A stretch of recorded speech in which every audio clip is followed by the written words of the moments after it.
This is It Was a Thing on TV. Spoiler number one is Dr. Lee frowns.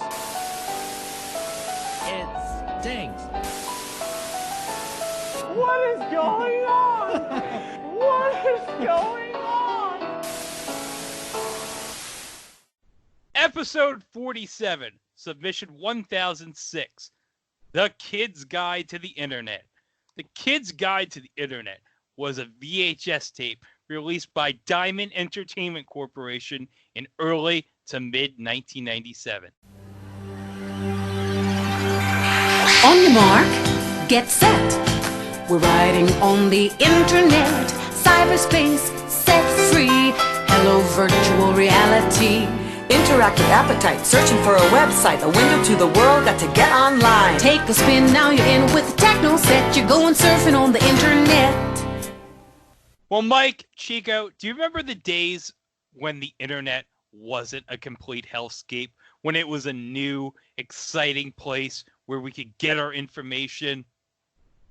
Do our shopping, keep touch with loved ones. Yeah, there was that 1 week in 1998, I think. Yeah. Yep. What? And what do we do now? Twitter and memes. And podcasts. Yeah. Thanks for listening, by the way. Yeah. All except the first part are great. But that's another rant for another subject. Now, you guys remember going back in the days, remember back in the mid-90s where we would all go like on AOL and just go and type in our keywords or whatever? Yeah. Oh, yes. That was fun times. Did any of you ever go to AOL Grandstand? Considering I was never on AOL, no. Were you on CompuServe? No, I was on Mindspring, and before that, Web TV, and after that, I've been on Roadrunner ever since. And I was on AOL very briefly, not very long. I think I only had it for maybe about 2 months, but I don't even remember the internet we had. What internet did we? I don't even remember the internet we had before that. I think the first true internet service we had outside of AOL was we had internet service through. It was someplace like, oh gosh, iOS. It was called. I think it was. I think it was an internet service that was based in New Jersey, and it had a dial-in number through Cleveland, and we had that, I think, for about more or less like 2 years. Yeah, we had AOL up until the time in 97 where they stopped paying by the hour, and it was very hard to log in. So we had to use like our local library's internet for a bit, and that was weird. That was good times. Oh yeah. And then we just basically used our like phone line to go surf on the websites and all. Until we got like Optimum in like 2002 when high-speed internet finally came here, and boy, that was a glorious day. And I never had to hear that dial noise again for the rest of my life. That was a good time, especially if you were on web TV like I was, and that's another story for another episode. Oh, wait. Do we have web TV as an entry? No. Yeah. Let's put it on. Putting it on. Yeah. So the internet, this being a new, exciting, and amazing thing, had everybody wondering what the heck it was. I mean, was it like Ted Stevens who said that it was just a series of tubes? Or is it something far more complex? Well, it's not a big truck, Chico. It's not a big truck? Okay, that's good to know. Yeah, so we had people in the mid to late 90s being like, what is this internet? I don't understand it. Thankfully, in the mid to late 90s, a company called Diamond Entertainment Corporation decided, you know what, we're going to help the people figure out what the internet is. We're going to make a series of VHS tapes trying to help the consumer understand how the internet works. So they put out some tapes featuring a family called the Jamison family trying to help the not technical person out on how the computers and the internet work. And there was a series of 3 tapes: The Family Guide to Computers, The Family Guide to the Internet, and this subject, The Kid's Guide to the Internet. You go surfing on the internet. Yeah, that's what I was going to say, Chico. This tape opens up with maybe one of the such a mid to late 90s jingle. Take a spin, now you're in with the techno set. You're going surfing on the internet. I'm curious what the difference between the Family Guide to the Internet is and the Kids Guide. Well, the Kid's Guide to the Internet is just what the kids are into. What the kids But are that's into. the point. That's the point. What are the parents into, though? Well, it's 1997. I don't know if there's much for the parents to get into at the time. I mean, I don't think AdamandEve.com existed back in 1997. Oh, for the love of God, Greg! Couple words for you. 56K porn. I see a chin. Oh, that better be a chin. Oh my God, that's the sexiest album I think I've ever seen. Oh, look at that porn in its lovely 120 by 90 resolution. It's all on Real Player G2. That was the first thing I ever downloaded was Real Player, and that was on a web TV, which, by the way, is another episode. But back to the Kid's Guide to the Internet. The pixelated 120 by 90 resolution video, yes.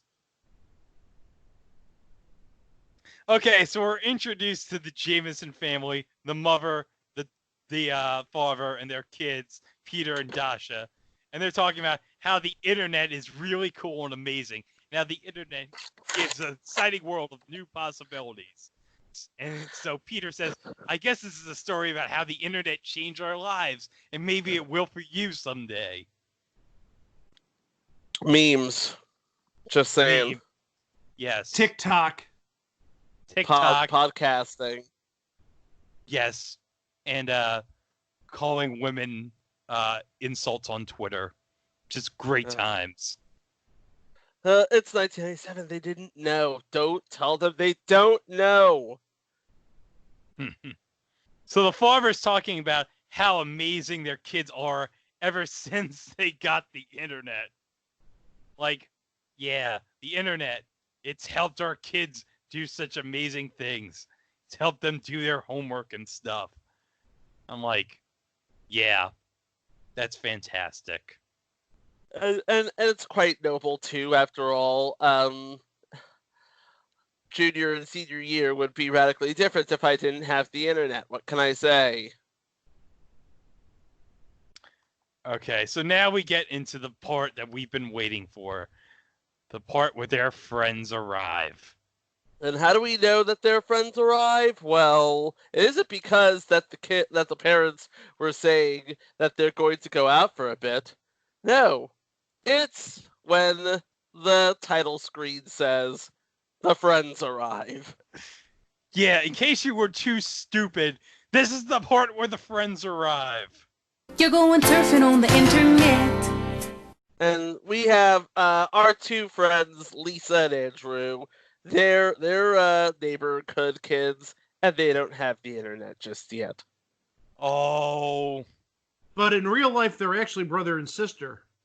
Yep. Yes. And of course, the Jamison family, they're not related at all. What big fat phonies. You're a big phony. All right, now we go into an introduction on the internet. And how do you know it's an internet introduction? The title card says, an internet introduction. Again, they think you're too stupid not to figure this out. And also, you get to hear the music again. Yes. You're going surfing on the internet. And also, as Dasha tells you, the first thing you need to know is that the internet is amazing. No. Well, Yep. in 1997, it would have been amazing. It was amazing when it was new and shiny in 1997. Now it's anyway. Now it's Yeah. a given. It's a Yeah. given. Let's say that. So they have the kids talking about how you can play games with the internet and how you can chat online. Remember when web chats were a thing? That was awesome. Yeah. There's the World Wide Web, and then there's news groups. Oh boy, guys, news groups. We all met through a news group. Yes. We did. HTTS forever, baby. Yeah. Oh man, if you didn't live through all of the annoyingness of Steve Norrid, thank God. So, the one thing you need to take away from all of this is web pages begin with http://www. That's the one thing you need to take away from all of this. Another thing you need to take away from all of this is these guys use Netscape a lot, which means that even back in 1997, Internet Explorer was the browser you used to find a better browser. Am I wrong? No, you're not wrong. That's why I'm laughing. Well, also, in this segment, they search MTV.com. Now, guys, remember that for later on in this tape. Okay. Duly noted. MTV.com. Got it. Yeah. So they talk about how the internet can be used to help find some helpful information. Like, for instance, Peter used the World Wide Web to search the archives of the Smithsonian Institute a few weeks ago at www.si.com.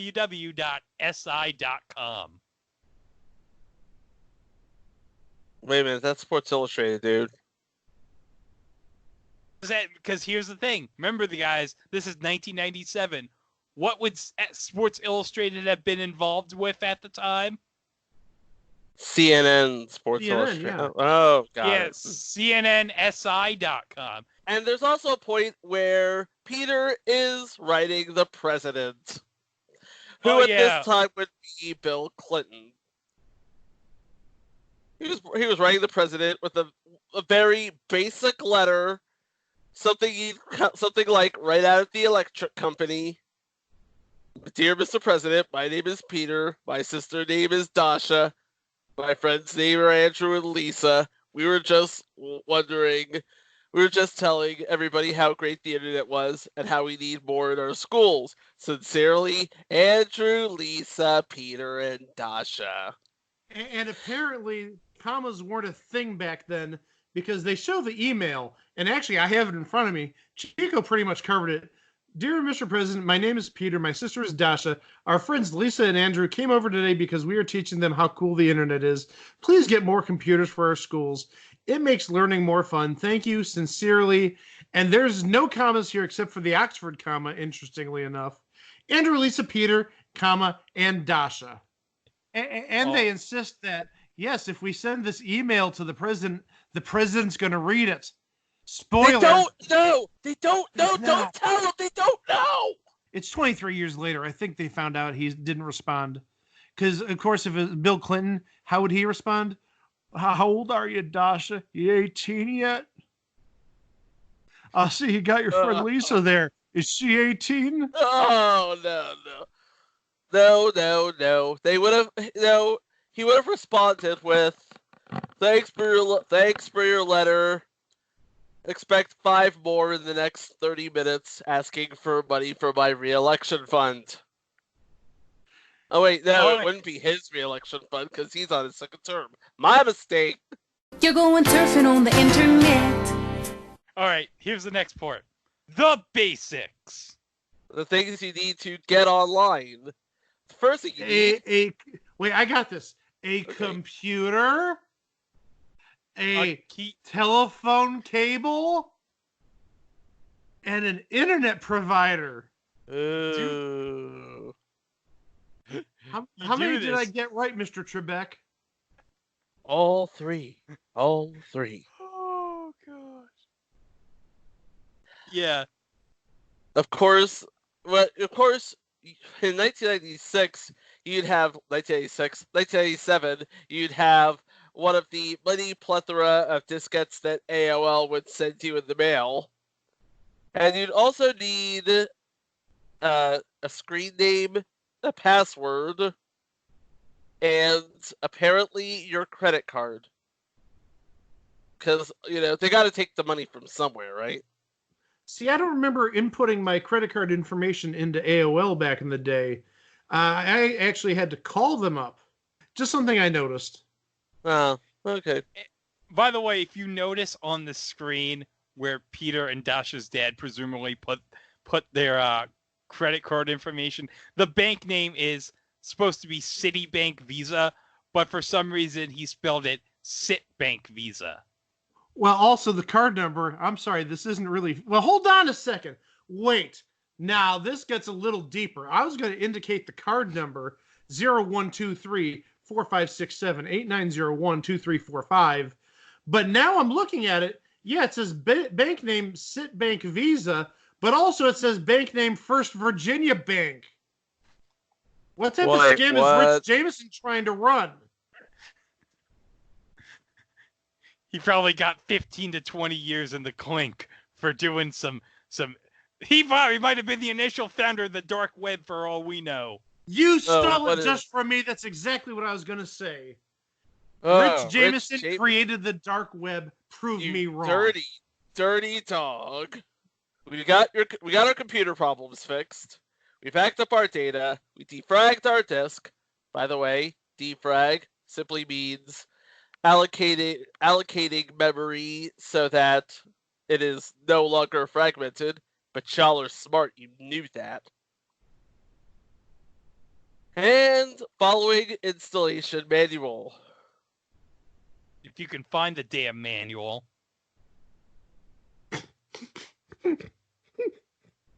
I'm sorry. And now...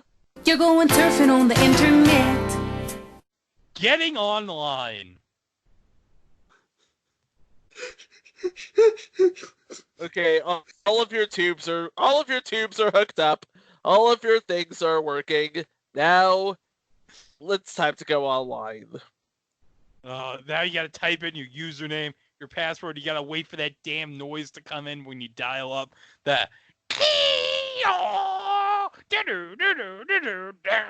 Or if you're like me and had web TV back in the day, you would just listen to that hip logging on music. I bet it's not as hip as that Skype ringtone. The thing you need to surf the internet now is a browser. What's a browser? A browser is a program that allows you to surf internet content. For example, we have Netscape, which our kids are using, and, well, right now we also have Firefox and Chrome. But back then, you only had Internet Explorer, which, like I said before, is the browser you use to find a better browser. You had Pepsi and Coke and nothing else. Yeah. No RC for you, kids. Yeah, you didn't even have Opera back then. Which is sad. But anyway, you've downloaded Internet Explorer. You used that to Chico? download... Yeah? What does download mean? I'm glad you asked that question. It's a transfer of file or of information from a main computer server to your computer, so once you've loaded your browser or already have it on your computer, you'll open it and it will give you a selection of search engine. Oh, wait. I'm sorry. Here we go! I was doing my Peter impersonation there, and I just got totally method. Anyway, so now that you have your browser, we're going to a search engine, which back in 1997, you didn't have much of the way of browsers, but there was like you couldn't throw your 56K modem without hitting a search engine. Yeah. And what's the first search engine they used? Alta Vista. Good times. Yeah. I was more of an Ask Jeeves guy, to be honest. Lycos, man. Now, I've Like been a it. Yahoo person since the beginning, or at least back then. Yeah, and you also used Yahoo as your search engine. Oh, it's a good thing you mentioned Yahoo because Lisa has heard of Yahoo. Oh, that's good. So But search engines, they identify different categories. When you decide what you're interested in, you click from the topic from the menu or type in a specific web address or word to identify a particular topic. And then the search engine links you to that information. yeah, I remember the days where Yahoo would just list websites and you just have to click on something and you'd have to find it instead of just typing it in. Those were good times. Yeah, it was Hey. nice and organized. Because you need to remember, it was Jerry and David's Guide to the World Wide Web to start off with. Mm-hmm. They were thinking of us. But yeah, since this is the kids' guide to the internet, they were using Yahooligans, which would be the kid-filtered version of Yahoo. It was the 1997 equivalent of YouTube Kids. Uh-huh.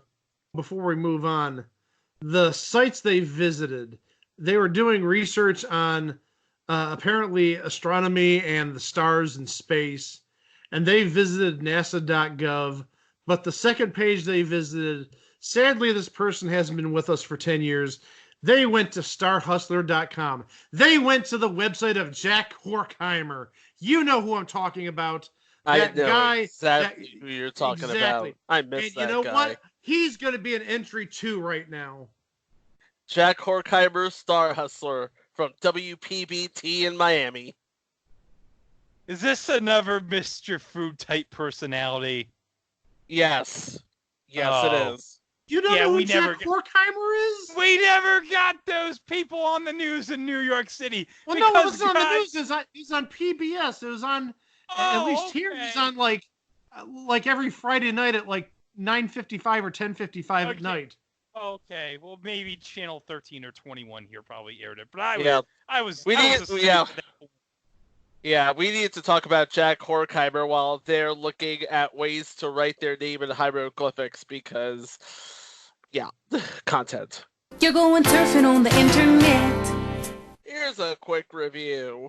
You need an internet service provider to give you the internet. You need to download or install a browser. And also, you should probably use a search engine to look for information.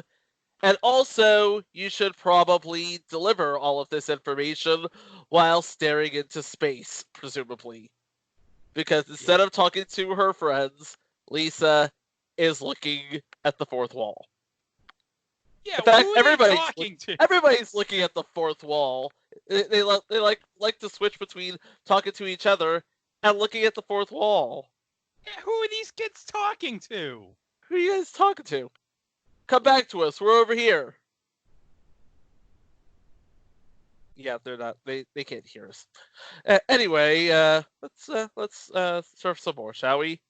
Yeah, they go to the Kennedy Space Center website, and they talk about how a lot of addresses are pretty easy, and many of the very well-known places use something called .com, which stands for commercial, and .gov, which stands for government, and .org, which stands for organization. Isn't that very simple, guys? Yeah. It gets even more simple later on down the line. Of course, this was around the time they also used .edu, but this was way before .church, .library, .something, .anything, .this, .that, .the other thing. You're going surfing on the internet. Surfing the net. Oh, this is the best part, guys. Oh boy. So Andrew saw something about you looking up current events online.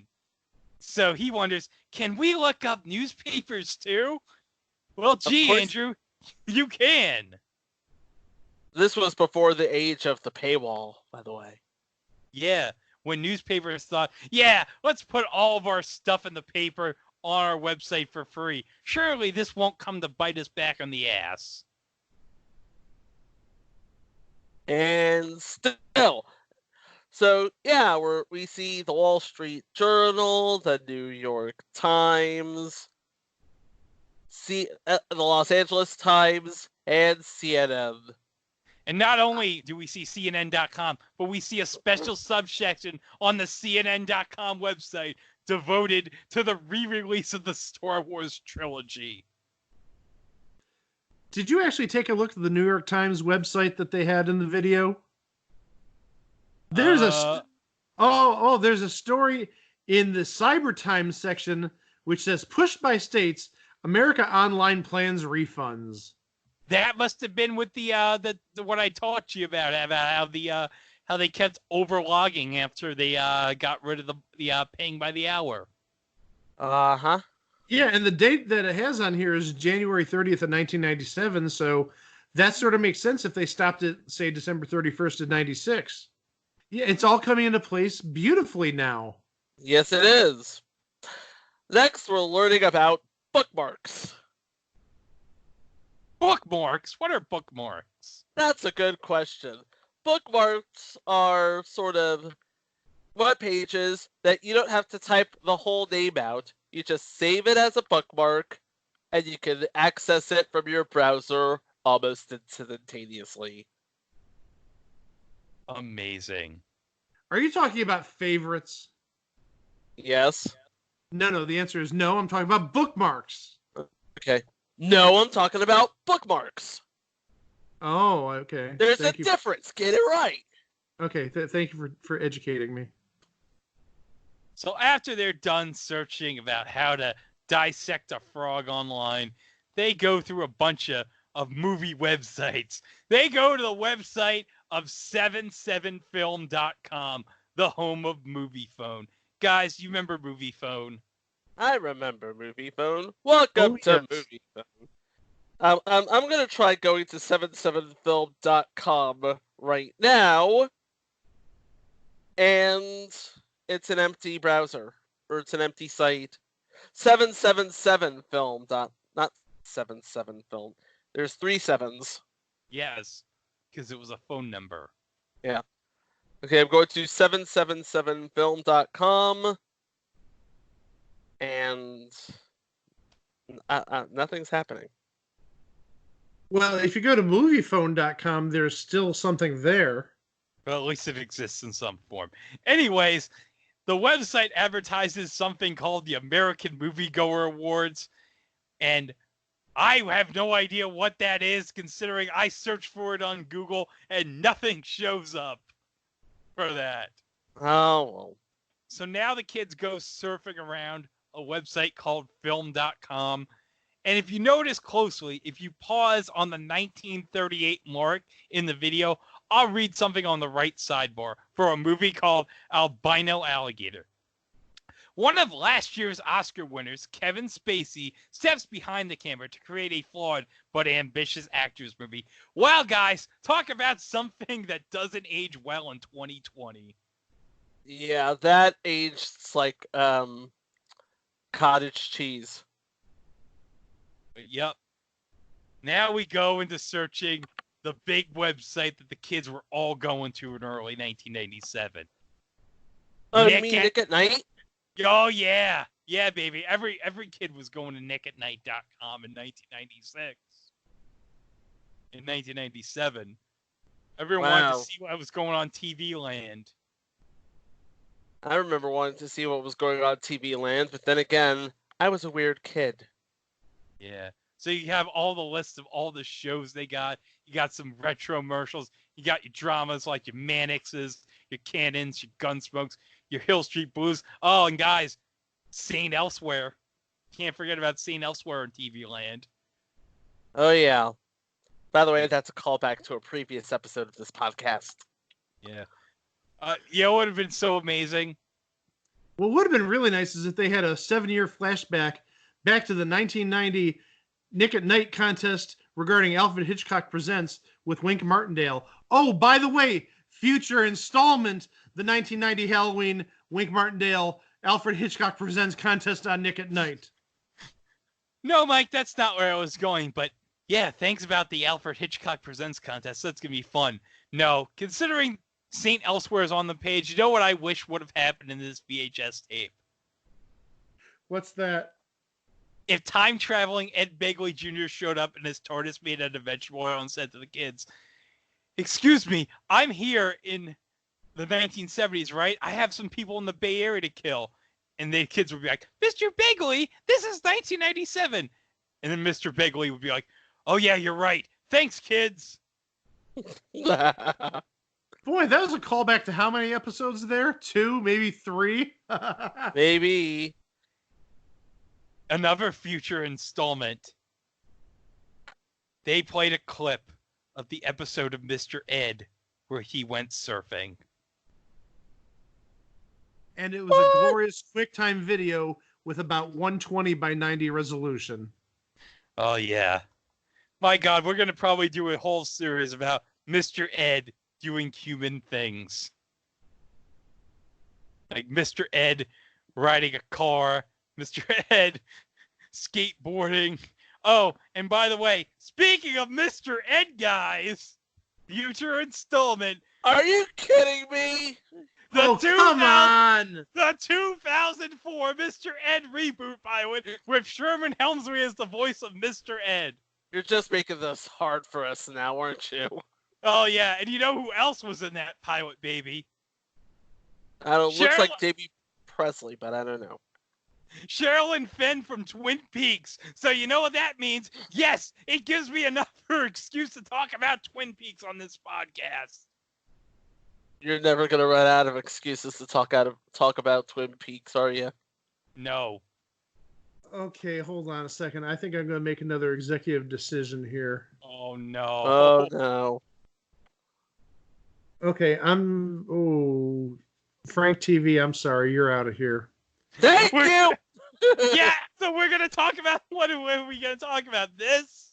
Yes. Oh, shit. Hold Yeah, on. Screw you, Frank Caliendo. We're talking Mr. You're welcome, people. Yeah, we spared you, Frank TV, everybody. Woo! So now that we've done going through Nick at Night, Andrew wants to go to the MTV website, and he wonders, would that be MTV.com? Yeah, Andrew, what the hell else would it be? It was typed earlier in the damn tape. Were you not paying attention, Andrew? He was too busy He was too busy wondering if he should look at his sister or us. But man, looking at the MTV website from early 1997, you have frames. Do you remember frames on websites? I remember frames on websites. Oh, yes. Torturous. But also, you have an online banner advertisement for the John Leguizamo movie, The Pest.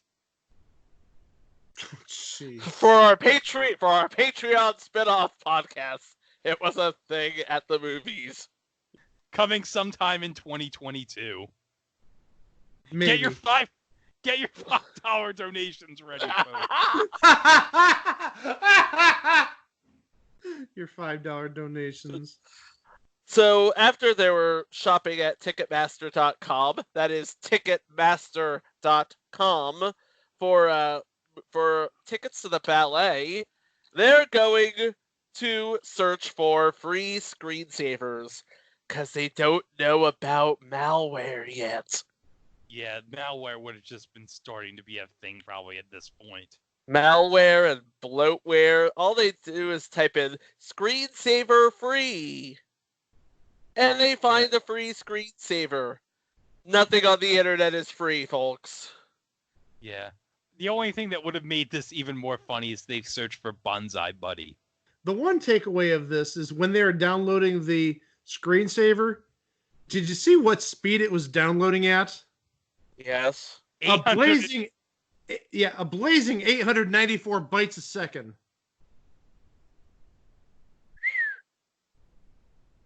They must be some rich people. They afford the fast internet. 892 bytes a second. Amazing. Indeed. Okay, so now they're looking up sports on the internet. And one of the sites visited is sportsnetwork.com, which if you visit it today, guess where it takes you? Stats. Yeah. So they got swallowed up by the Stats Inc. family. Mm-hmm. They also visited tvguide.com/sports, which back then would have been a collaboration with Fox Sports, if I'm not mistaken. Yes, because at the time, Rupert Murdoch owned TV Guide. Mm-hmm.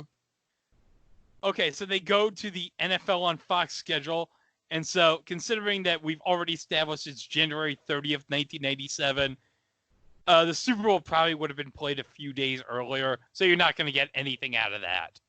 Yeah, No. January 26th of 1997. So, well, you could have seen who won between the Green Bay Packers and the New England Patriots, and gosh darn it, I hope those Patriots lose. Yeah. Screw Troy Blood. Screw. 3-2. Screw Blue. Screw Drew Bledsoe. Exactly. I guarantee you that every Patriots fan in 2020 who's listening to this podcast has no idea who Drew Bledsoe is. And screw that young kicker for the Patriots, Adam Vinatieri.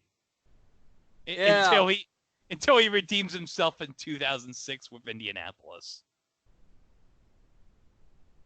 But enough dating ourselves. Let's talk about email. You're going surfing on the internet. What is this email people are talking about? Email? Oh, Well- it stands for electronic mail. I get it. It's mail sent electronically. You just type in the name of the person you want to send your message to and write your message out and then click send. You use a mail program for that. So where can you go for email, Chico? For free email? Well, this would be January 30th, 1997. So you could go to judo.com or mailzone.com. Of course, the interesting thing, they mention Internet Explorer for like 5 seconds. They do not mention Hotmail. I don't think it was owned by MSN at the time. Right, I was going to say, I don't think it was a Microsoft property back then. No. But yeah, mailzone.com. Mike, I know you have so many things to say about this. Yeah, specifically, be careful how you type it or else you're going to go to the website the father visited when mom goes to sleep. Oh, God. And Juno.com, I can confirm that only one user still uses Juno.com as their email service, and his name rhymes with Fave Smeltzer. Oh, Oh, jeez. God. So if you go to mailzone.com, that is mailzone.com, not mailzone.com, it redirects you to the 404 page for pobox.com. If you go to the other mailzone.com, Oh, no. oh, thank God, it's a for sale website. But related links include adult personal, casual sex, adult cam sex, free chatting online dating sites, and free chat with men. Woo! That's for our Patreon subscribers. Oh, gosh. And remember, all web addresses are subject to change. I know this because there's a title card that says that. Now, what can you do to build your own website? Well, if it's 1997, you could go to GeoCities. Yep. Yes. But how can you build a great website cheap, guys? You You go could to go to C- GeoCities. No, but you could, No, if no. you want to build a great website cheap, you could go to cnet.com/content/features/how-to/instant. That'll teach you how to build your own website. In 10 easy steps, no less. 10 easy steps. What You is know, it'd probably been a lot easier if I just saw the steps on how to do it on the CNET TV show. You know what's the amazing thing is, out of this entire tape, CNET.com is probably like one of the few sites that still exists. Yep. You wouldn't be wrong. Yep. So now the Jamison's mother has arrived, and Andrew and Lisa are like, "Oh my God, Mrs. Jamison, I can't believe we lived life without the internet. Oh my God, the internet is so amazing, Mrs. Jamison." Well, hey, Dasha said, the first thing that Dasha says is, the internet is amazing. That's the first thing. Were you not paying attention?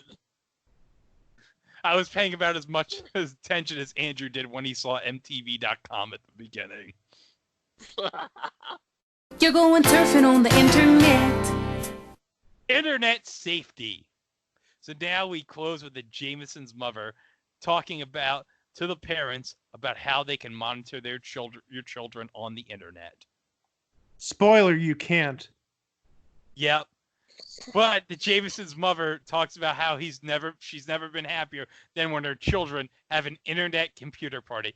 Guys, have you ever heard the term internet computer party in your entire lives? Does LAN party count? No? Okay. I guess maybe for playing your intense sessions of GoldenEye on N64, maybe.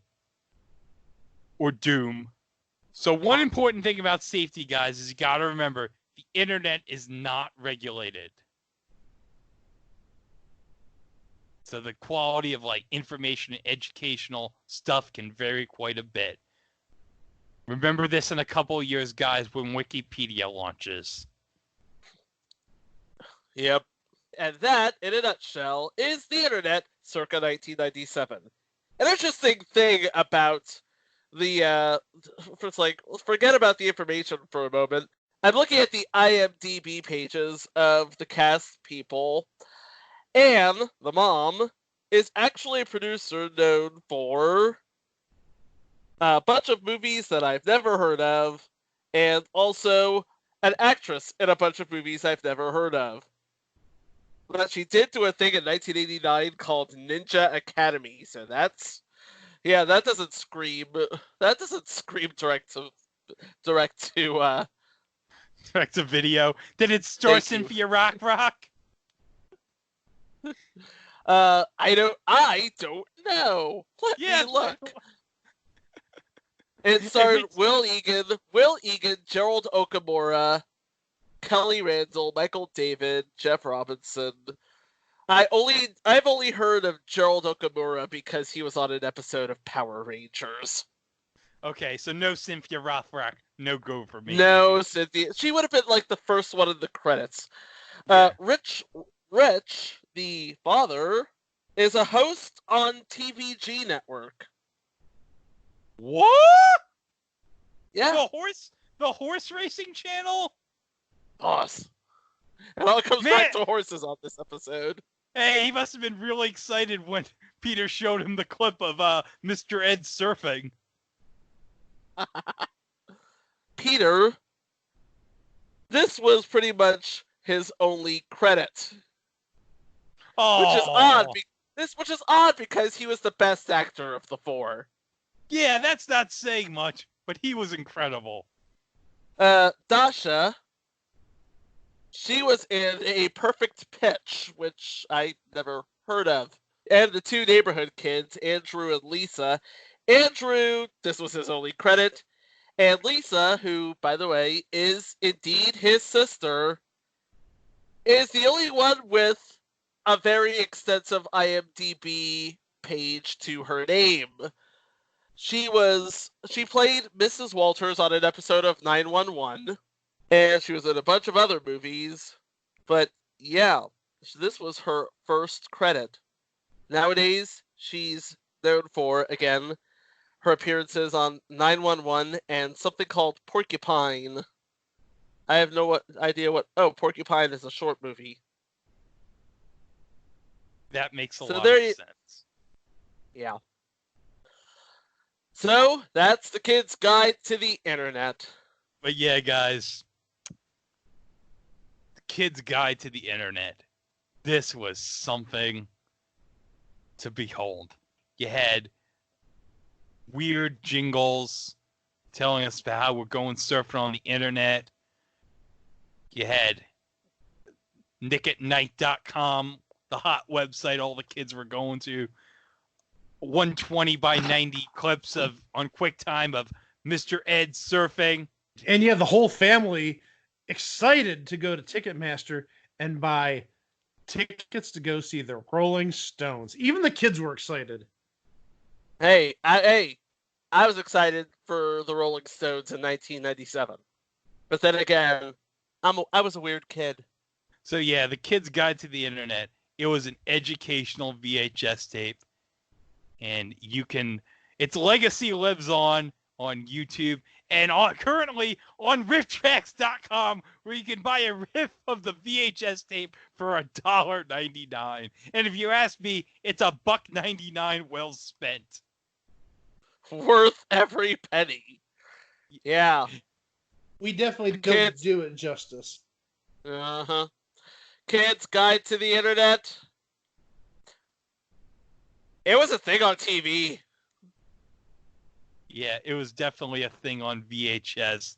And people, we will have more amazing VHS tapes to give you down the line. For example, we already have it as an entry, Regis Philbin's workout tape, Regis, my personal workout, and future installment, Fighting Fit with Rowdy Roddy Piper. Oh, speaking of Rowdy baby. Piper, we're going to talk about him next week. Ooh. Yeah. Can't wait for that. Oh, that'll be fun. That'll be good times. But yeah, it's time to close. It's time to log off.